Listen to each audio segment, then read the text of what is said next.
this the motherfucking Vanessa show?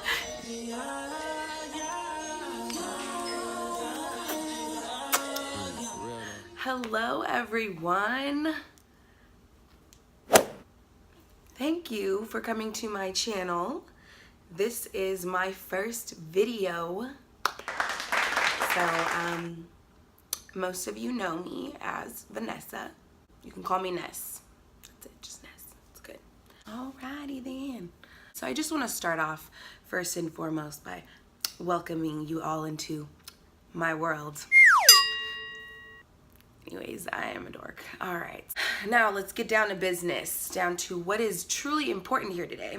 I'm here to teach you guys about 5 things that you didn't know you needed in your wardrobe styling kit.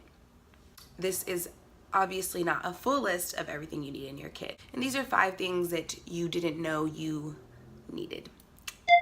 First thing being not a lint roller, a lint brush. And the reason why I say a brush is because who has time to constantly replace the tape or whatever? No one has time to do that. The brush is cool and efficient because all you have to do is clean off the lint and you're good to go. Second thing that you didn't know you needed is a smock, some sort of hairstyling cape smock. Sometimes you might have to put clothes on the model before they do hair and makeup. Sometimes the opening for the head just does not stretch wide enough to not sacrifice the hair or the makeup.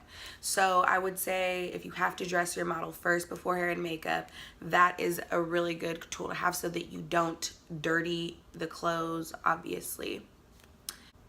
Number three, I'm gonna say double-sided tape. I use double-sided tape for multiple things.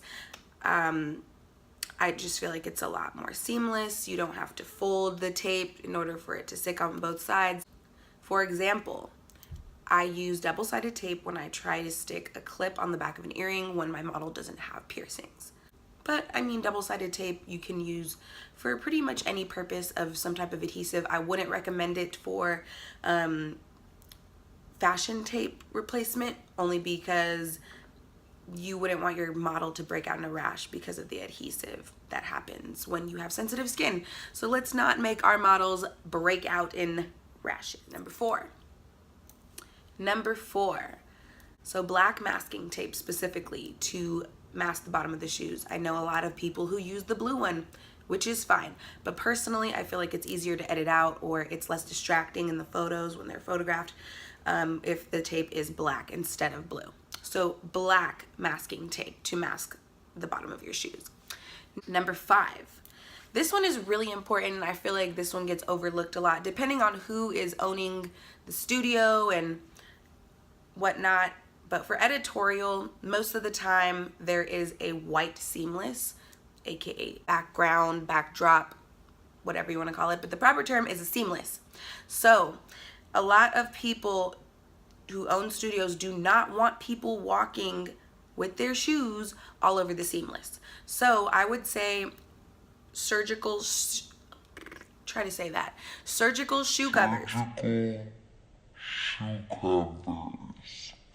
is very important. A lot of people don't cover their shoes when they walk on seamlesses, and as a stylist you are going to have to walk on and offset to make sure you're making any adjustments and whatnot. And even if they don't mind, let's be mindful that is the professional way to go about it.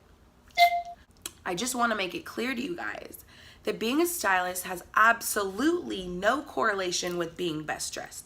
Has nothing to do with it. You don't have to be best dressed to be a really good stylist.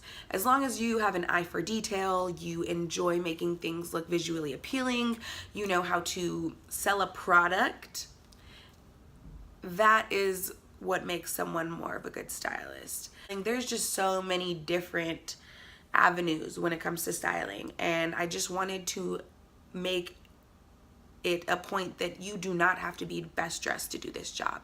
It has absolutely nothing to do with it. And I encourage anybody who doesn't know where to start to do it. I'm giving you guys too much information. I'm hoping that you guys learned something from me today. And if you guys can do me a favor, like, subscribe, comment if you have any questions. I am here for you guys.